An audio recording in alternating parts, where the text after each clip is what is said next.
How many books can you buy with $10? I didn't actually have $10, but you get the point. Now, according to my research, the average thrift store book costs anywhere from 50 cents to $5, which means we can get as many as 20 books today or as little as 2. So today, we're putting that sucker to the test. I got one thrift store, 10 bucks, and a single rule. Every single book that we pick up has to be one I'd actually read. Now that means no buying books just to buy them and no going over budget. And if I do, I have to donate one of my own books, so the stakes couldn't be higher. So without further ado, let's get this party started and see just how far $10 in this economy can go.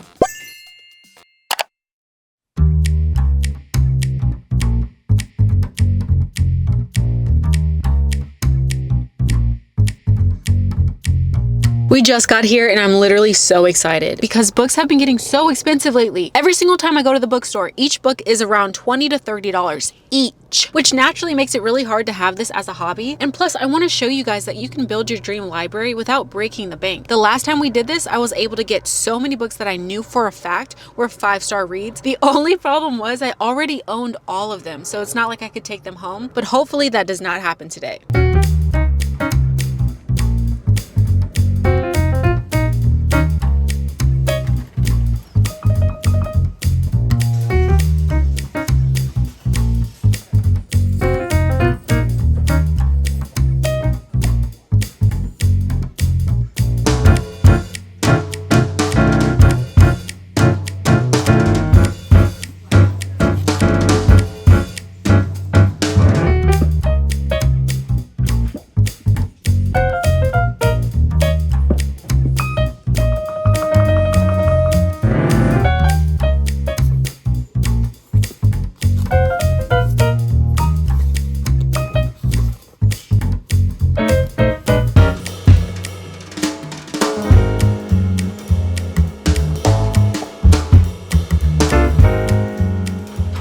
Okay, I'm not gonna lie, we've been here for about 30 minutes and it's been very difficult to find a book I actually want to take home, only because I'm realizing each book is priced around $3.99. That means if I find 2 good books, I can't get a third.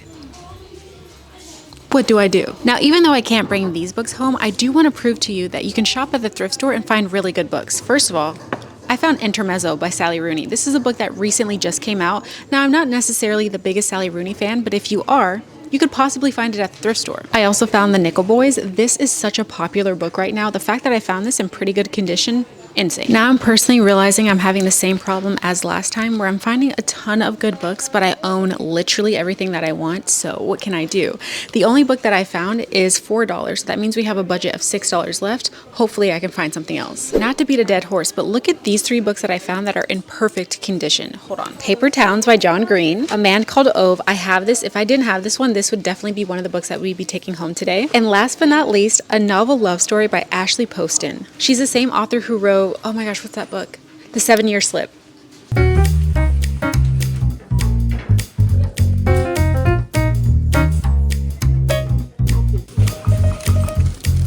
I've got good news and bad news. Good news is we were under budget and we were able to buy a few books. Bad news is I was only able to buy 2 books in there. Each book was $4. So now we have $2 left over, but we can't afford any more books at the thrift store. But I do have a trick up my sleeve. I want to go to my local library because the last time I was able to get a few books for 50 cents each. So I'm hoping maybe I can at least get one more book today and then we can review all of them. But first, I would love to thank today's sponsor, which is Pair Eyewear. Now, Pair Eyewear is an online eyeglass company where you can not only get prescription glasses, but also blue light glasses, which is what I usually wear. I genuinely love them so much. It makes reading for long periods of time so much easier. And plus, you can pick any kind of base frame that they have. I personally have the Otis. I think they're so cute and versatile. And then after that, that's when the real fun begins. You can add different frames on top so you can always change your style. And they're so easy to order. You just go to paireyewear.com, pick your base frame, the color, and then you can have fun picking the different tops. Now for the holiday season, my personal favorites are these bad boys here. I don't know if you can see them, but they're little ghosts reading books, and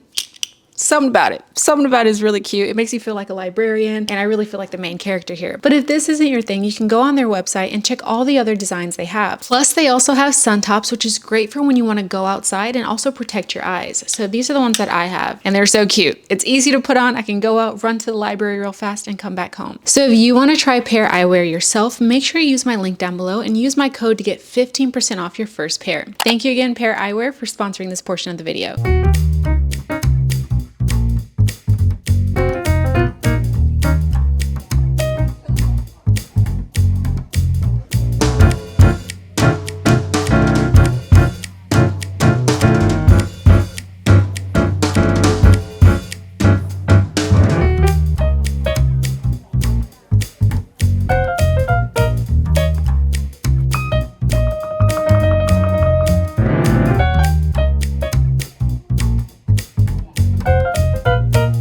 Not to be dramatic, but I am a genius. I just got 3 more books. So we have a total of 5 books for $10. That's crazy. That's actually so crazy in this economy. And you know what's even more crazy than that? Each of these books were only 25 cents each. I paid them $1 just because I felt bad.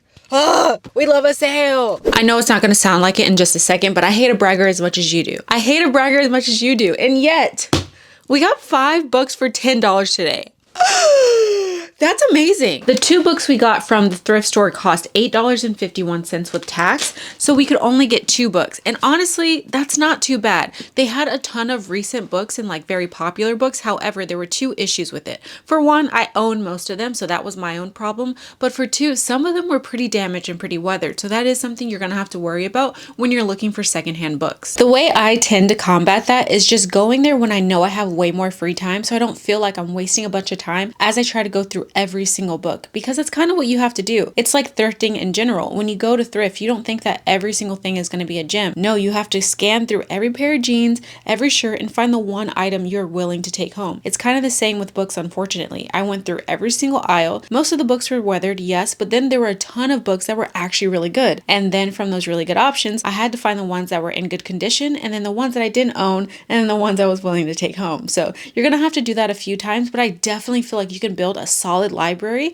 if you continue that method over time. But let's talk about the books. The first one that I got, I'm really excited for. It is My Grandmother Asked Me to Tell You She's Sorry. It's a Fredrik Backman book, and this is actually going to be probably my second book that I read by him, because the only other book that I read by him is My Friends, which is his most recent novel. And if this book is anything like that, I know this is going to be good. Probably make me cry as well, but it's going to be good nonetheless. This is about a young girl who her best friend is her grandmother. And her grandmother is a little bit eccentric, but like in the best way, in the most fun way. However, at a certain point, her grandmother passes away, and this little girl is left picking up the pieces and dealing with this grief. And as she's going through her grandmother's stuff, she finds these letters that her grandmother wrote to people apologizing. And then she goes on a real adventure, handing out these letters that her grandmother wrote to people. And she meets some very interesting characters along the way. It sounds so charming, very witty, very funny, and also very heartwarming. And I feel like all of his books have the same themes, so I am very excited for this one. But I fear my excitement is more for this second book, which is Let the Great World Spin.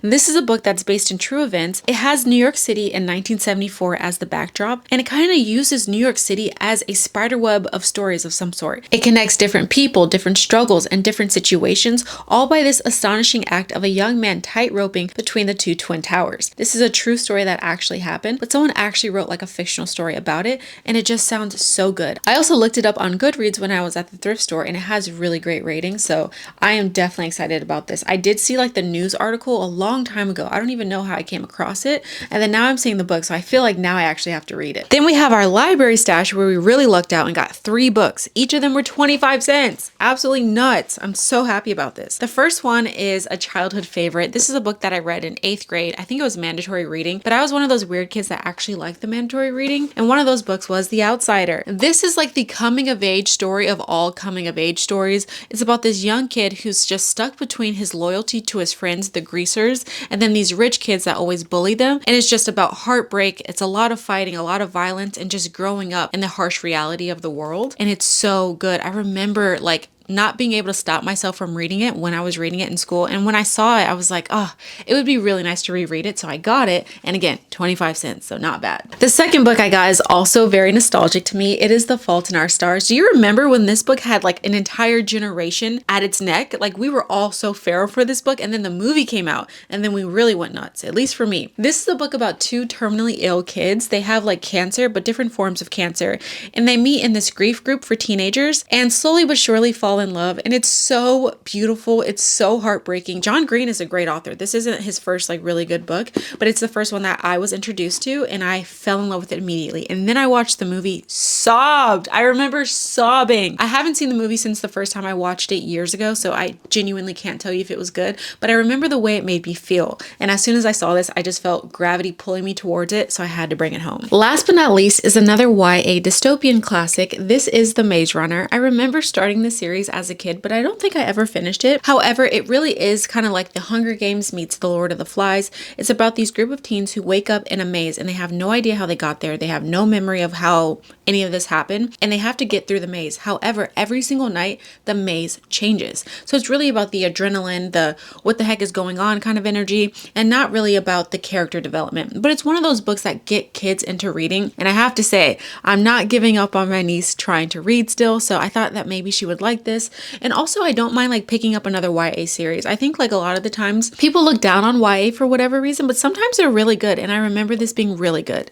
And that is our last book. So it turns out I was able to get 5 books for $10. Not bad. Let me know in the comments below if you try this challenge and how many books you were able to get. And as usual, please continue to like and subscribe, and I'll see y'all in the next video.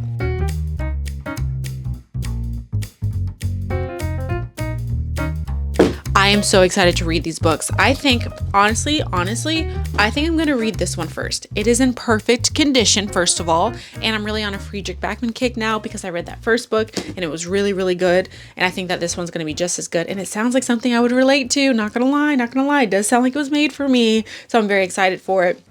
This challenge was so much fun. Honestly, I had so much fun scouring these shelves, trying to find the best book, looking for ways to save money. And this is a great way to remind yourself, like, you don't have to spend $20 on a book. You don't have to go into Barnes every single time and spend your hard-earned money on $20 items. No, you can get $5 items, and this is expensive. Compared to the other books, the other one's 25 cents. This is a reminder to check your library. This is a reminder to check your local thrift store, and you can find current books that you actually want to read. So do your due diligence, friend. And also like and subscribe. Thank y'all so much for watching, and I'll see y'all in the next video.